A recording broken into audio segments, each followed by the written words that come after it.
Hello, welcome. My name is Elizabeth. My pronouns are she, her, and I'm really glad you're here because I read A Fresh Start by Matt Shaw, which is the follow-up book to Happy Ever After, which I reviewed um, over a year ago on my channel and said in the midst of it, I'm reading the second one. Do you want me to cover that one? And then didn't.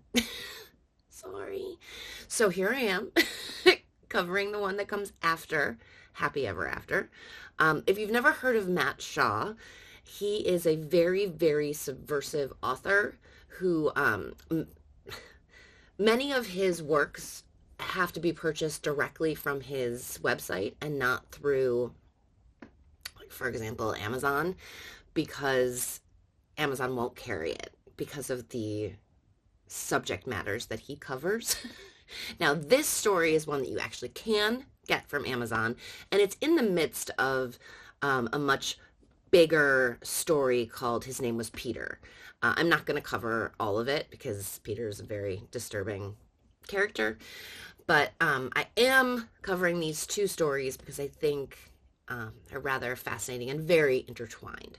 So if you have not watched or read Happy Ever After by Matt Shaw, I highly suggest that you do because I'm going to spoil the crap out of that book and then tell you about what comes after.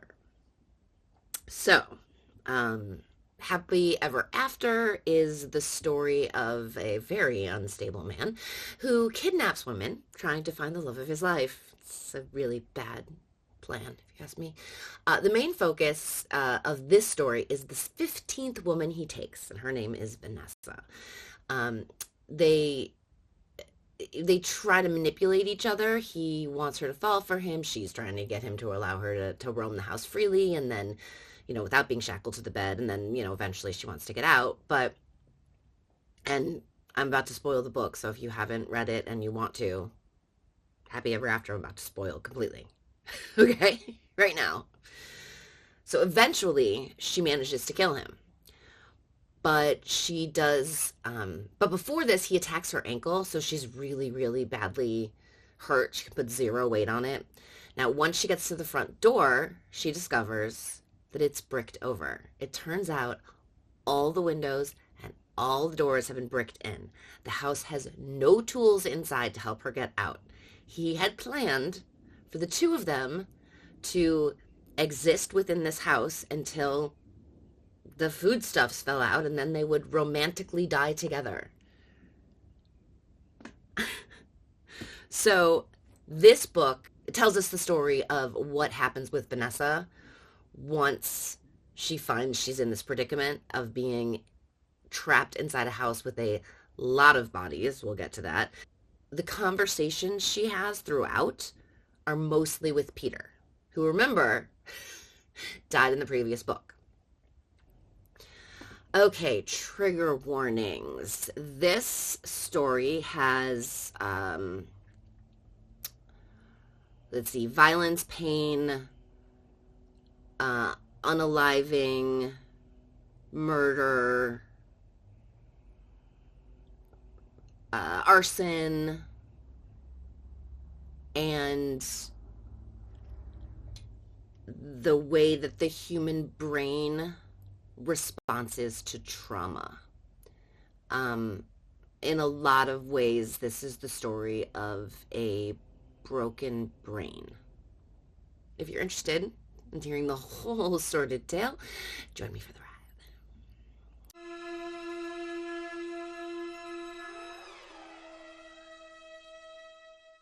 Now, like I said before, in many ways, this is the story of how trauma can break the human brain. So the story begins with Vanessa waking up next to Peter. They have a conversation. He's dead. His voice continually talks to her. She remembers about the bricks and how she's trapped inside the house with 17 dead bodies. There's the 14 women before her two parents, that's 16, and then Peter, 17. She jumps out of bed and then gets reminded about her ankle. It's what she thinks of as ruined, right? It is so injured. She can put zero weight on it without feeling the most excruciating pain. So, searching the house is not quite as easy as just, I'm going to search the house, right? So she has a hard time getting around, and it makes things very, very difficult. She's searching the house for something to sort of dig at the bricks with. She finds plastic knives, and she tries to use them to scratch away at the mortar in between the bricks, but mostly the knives just sort of snap in half. In fact, when the knives fail, she she throws this little tantrum because she throws the dresser drawer that was full of the knives at the bricks, and then she's like, was that a temper tantrum, or was that me trying to break through the bricks? Maybe a little bit of both. Now, for a bit of the story, because in the first one, it went back and forth between Vanessa's point of view and Peter's point of view. It goes back and forth between points of view, but the other point of view is the CCTV footage that's capturing what's going on, because it's the only other witness to what's happening. So she makes herself some soup, and then she wonders why. Is it just out of habit? Because she's not hungry. Peter tells her that, that's the posh soup, and she should really like it. He spent a lot of money on that. And she rolls her eyes and tells him again to shut up.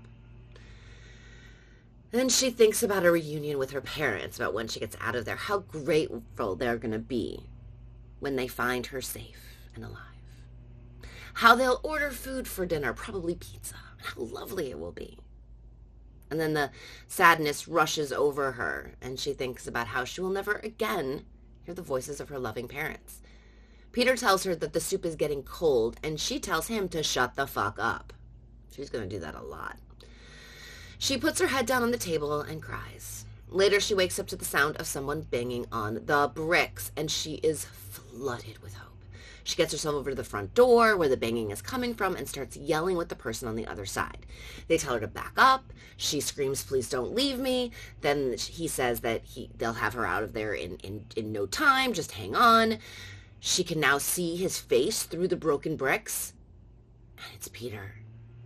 He tells her he loves her, and she begins to scream, and then she actually wakes up. She finds herself in the spare room and resets her resolve. She will work longer and harder today, and she will get out of this house. It is not a prison. She will get out of this prison. She keeps hoping that she'll wake up and her ankle will be all better, but it's not happening. She's still unable to put any weight on it. It must be broken, or something inside must have tore, like a ligament or muscles or something, and there's really nothing she can do about it. So she gets herself into the hallway, and she sees that the master bedroom door is open, even though she is absolutely sure she closed it. So she closes it again, and then from the vantage point of the CCTV footage, we see the door slowly open again. Considers her situation. There's no way to see outside, and the house has no clocks. So she has no idea what time of it, or what time of day it is, or night, or no way to figure out where she exists time-wise. Now, the computer in the media room is password protected, and she hasn't really looked through the garage because she's trying to ignore the garage. That's where her parents' dead bodies are, as well as the other 14 women's dead bodies. And after a while, she realizes she's going to have to go through the garage and see if there's anything in there that will help her actually get through the bricks, because she can't just ignore it. What if there is something in there that can help, right? And that's one of the few things that she has access to. She needs to use everything at her disposal, so she goes into the garage. Once inside, she sees that there's a great deal of air freshener. So she grabs one of the bottles and sprays a good, healthy amount, well, until it makes her cough, and then she decides maybe it's not really correct to use the word healthy. She finds herself looking at her parents' car, the one that won't start, the one that holds the bodies of her parents in the boot, or it's obviously an English story, so in the trunk of the car. She finds herself wanting to call out to them, but she knows they won't answer. And then Peter tells her, "Who knows? I answer too. Maybe they will too." Again, she tells him to shut up. She leaves the garage and locks the door and tries to throw the key away, but realizes she can't throw anything away. Everything is trapped inside. But how do you throw something away when there's no away? Peter begins talking to her again. He tells her that he loves her, and she tells him that he didn't know her. How could he possibly love her? He never even knew her. He starts reciting everything he knows about her. What time she gets to the bank, when she takes her lunch, when she heads home. She tells him he only knows that because he isn't real. He's actually inside her head. He has no knowledge that she doesn't have. She thinks again about her prison, and he tells her that she's made sure that he's free. She could do the same for herself. He tells her if she succeeds, then they could be together, but she reminds him that he is burning in hell. He then reminds her that she is also a murderer, but she says her act was justified. Still, freedom does sound rather nice. I keep that option in mind. But the plastic knife she has can't even break through her skin. The plastic knife can barely even scratch her skin. She gathers her strength and heads back towards the front door to keep working on the bricks. Peter brings her a new plastic knife. She thanks him and then admonishes herself for thanking him. It's just a trained response that mostly girls are taught. Someone does something for you, you say thank you, even if it's really something that's being offered to you sadistically from a sociopath. You say thank you. Then she says to him, if you really wanted to help me, you would give me the password on your computer so that I can actually get help. Like I can actually reach out to somebody and get them to help me. But he says, well, where will you tell the authorities you are? And she realizes she has no idea. None. She could be anywhere. This house could be anywhere. But then he says maybe he can be of help because there's a spot where the bricks are weaker. She doesn't believe him, right? She thinks this is just me being hopeful. But he tells her there is an easier way to get out. The garage. She doesn't want to go back there, but he says, just because the car won't turn on doesn't mean it can't be helpful. Go back to the garage, put the car in neutral, and push it. It might take a few tries, but it'll work way better than any other plans you might have to get out of here. So she breaks the promise she made to herself, and she goes back into the garage. She removes the parking brake, she puts the car in neutral, she pushes it with all her might, and is rewarded with a bang as the car hits the bricks, but there's no damage. In fact, I don't even think there's not even like a scratch on the bumper. So she goes to the other end of the car, pushes it back as far as she can with enough room for her to get behind it to push it back. And this time the car moves a little bit faster and a little bit farther, and the crash is louder. And when she comes over to the bricks to see that some of them have actually moved, this might actually work. She does it all over again. The bricks move some more. And the last time, Peter helps her push the car. Literally, they're like, let's do it. 1, 2, 3. And they push the car together. And finally, the bricks break away and sunlight comes streaming into the garage. She has to squint after days of no sun. Then she finds herself outside the house. It looks just like she suspected it would look, run down, as if no one lives there. And she was right. She could have screamed and screamed and screamed for months on end, and no one would have heard her. She begins hobbling down the street looking for help. She thinks about what is left of her life. I mean, what life? Her parents are gone. What does she have to return to? And in the midst of these thoughts, a car horn breaks through. A man alone in a car. He asks her if she needs help, and she says, they're all dead. He sees the way that she's walking and tells her that he can get her to his house where she can call for help. She says, can you just drive me to a hospital, like in town? But he explains he's headed back to his wife and she needs her meds.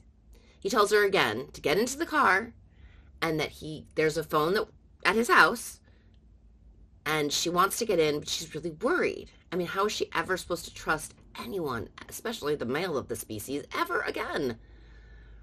And the man introduces himself as Fred. When they arrive at his house, he points in the direction of the phone and tells Vanessa he's going to bring his bedridden wife her meds. Vanessa picks up the phone and she thinks, who am I going to reach out to? I mean, my Parents are gone. They're certainly not going to answer. She could call 999, which again, she's in England. That's 991 for England, and ask for an ambulance and let the emergency room get a hold of the police. But by the time the phone gets to her ear, she realizes there's no dial tone. Then Peter begins talking to her again. He tells her Fred is just like Peter, only Peter loved Vanessa and Fred doesn't. That he's lying about his wife, that he was lying about everything, and that he's going to do far worse to Vanessa than Peter ever did. He starts to tell her to run away from him, to get herself to safety. So when he shows up with a glass of water for her, she thinks it's poison. He says, go ahead, drink. She goes, you drink it first. It's like, okay.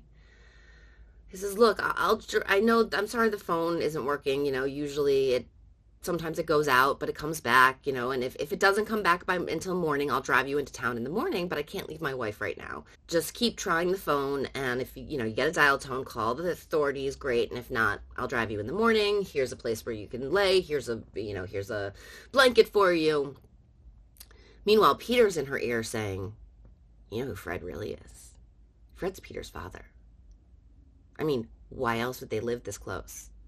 That they're probably in on it together, and he probably had access to the CCTV footage, so when she got out, that's why he drove by. So when he goes upstairs, she tries to find a way out of the house, but the front door's locked, which just makes the madness in her head seem true, right? She goes over to a window. It's locked. She heads for an interior door, praying it will be unlocked, and it is. She slowly opens it, and she sees a kitchen with a back door, and she convinces herself that this is the way out. Just as she's reaching for the back door, she hears, what are you doing? It's Fred. She tells him that she just wanted some food but didn't want to bother him. He offers to make her a sandwich, but as he comes closer to her, the fear inside her, coupled with everything Peter is saying about how unsafe Fred is coming together in her mind, and she grabs a kitchen knife. He asks again what she's doing, and she turns and stabs him in the belly, screaming, you're his father. I don't trust you. You're just going to do the same thing. He yells back at her that his son is Daniel, not Peter. He doesn't know a Peter, but she doesn't believe him, of course, and is screaming, you have to die too. Once he's on the ground, surrounded by his own spilt blood, Vanessa hears Peter say, now we really are both alike. We're both murderers. She's sitting on the kitchen floor when she hears an old woman's voice. It can't be real. But still, she's calling out to her husband. Vanessa meets her on the stairs, and the woman greets her as if she knows her. It's like she has some sort of Alzheimer's or dementia, and she's like, oh, you must be Sally. So Vanessa, of course, plays along.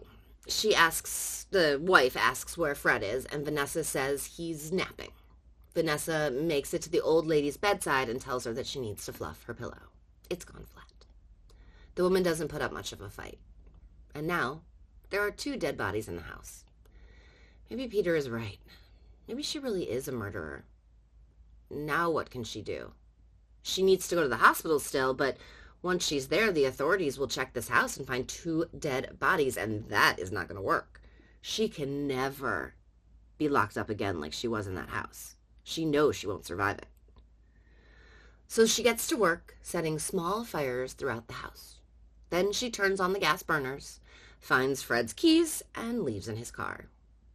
Peter rides to the hospital with her, talking to her the whole time. She keeps telling him to go away, but he promises he'll be with her forever.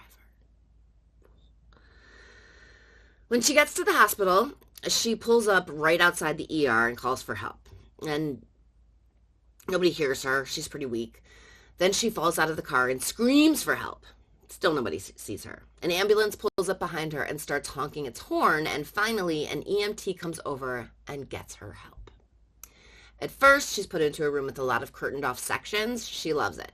She can hear all kinds of people, real people who are really there, really talking and moving around, and it makes her feel safer than she's felt in a long time. The doctors tell her that they're going to take an x-ray of her ankle, run some blood work to check how she's doing. They promise her that eventually she's going to be in her own room. The doctor tells her that at some point the police will be by to get her statement, and Peter begins to speak to her again. What are you going to say to the police? How are you going to explain the car you drove here? You drove here in the old couple's car. The police are going to figure that out. How are you going to explain that one? She gets a stomach ache as she's thinking about all the lies she's going to have to tell the police, but they won't be talking to her until after the x-ray and the blood work are back. So she has a little bit of time. Once she is in her own room, which she does not like, because she can't hear any other people except Peter, and she hates that, finally the doctors come back with the results. Her ankle is broken in a few places, and 2 different bones are broken. He understands why she's in so much pain, and she hears words like surgery and plate and screws, but doesn't really grasp everything. She just gets that, like, it's very, very broken and it's going to take a lot of things to fix it. Then they tell her about the blood work, and that's when she really starts to focus on what he's saying. He says it's not 100% sure, but there is a very high level of the HCG hormone in her blood. And what does that indicate? That indicates pregnancy. Excuse me? The pregnancy hormone. Excuse me? Peter then says, I'm going to be a father. Vanessa tells him to shut the fuck up. She tells herself and Peter, if he's listening, that she will not have this baby. A nurse comes into her room and tells her that the police are here if she's up for a visit. She begins to panic. After the nurses leave, she gets up out of the bed using the IV stand as a walking aid and gets herself over to the window. She looks out to see if there are flashing lights on the top of the cop cars. Is it that serious? If there are, then they know about the old couple. But there aren't any yet, so, maybe she still has a little bit of time, and then she can hear them coming down the hallway. She thinks about her life. What's in store for her? Prison? Pregnancy in prison? No. No. She's not going to let that happen. She can't. She looks out the door, but knows she doesn't have the speed to get away from the authorities. She looks around the room and sees the window and opens it. She steps out onto the landing and looks at the 2-story drop. The nurse comes in asking, what are you doing? The police step out from behind her, and Vanessa looks at their smiling faces and says, I'm sorry, before stepping off the landing and letting herself fall. She thinks of her mom and dad and smiles. The story's not over. Here we cut to Peter. He's thinking about how he needs to use a smaller dose next time. That it's starting to kick in, and he's hoping she'll fall face first into her food. That's one of his favorite parts. But when her head falls back instead, he's disappointed. He should probably move her head. She's beginning to make a gurgling sound, and her neck made a gross noise as it fell back. And here is where the story ends. Shaw has a disclaimer after the end of the book, and it says that a lot of people have come up to him and given him all different interpretations about what the story means and what the little ending means and what really happened and what really didn't happen and whatnot. But what he says to him is, and it's great, authors know that when you put a story out into the world, people are going to interpret it however they want, and that's how that goes. But he feels that Vanessa was dead when her head fell back.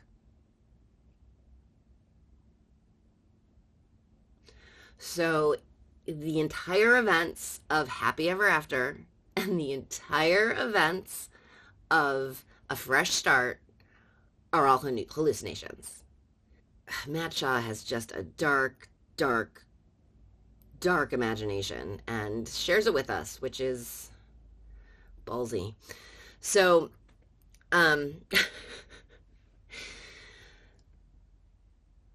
so the last 2 stories, really nothing happened.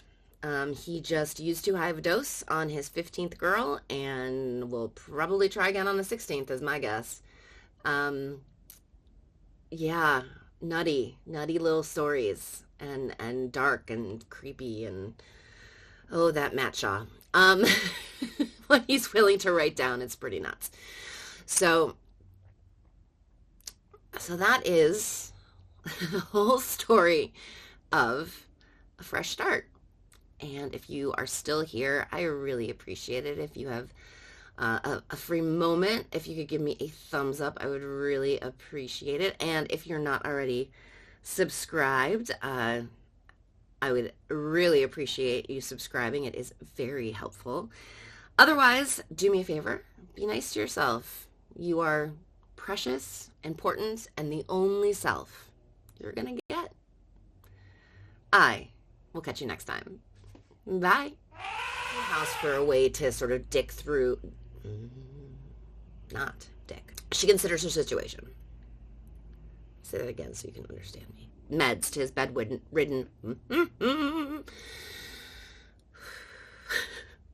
And thinks, who should I call? I mean, she can't. I should probably silence my phone. Well, who can I call? I mean, Ghostbusters. Damn, you really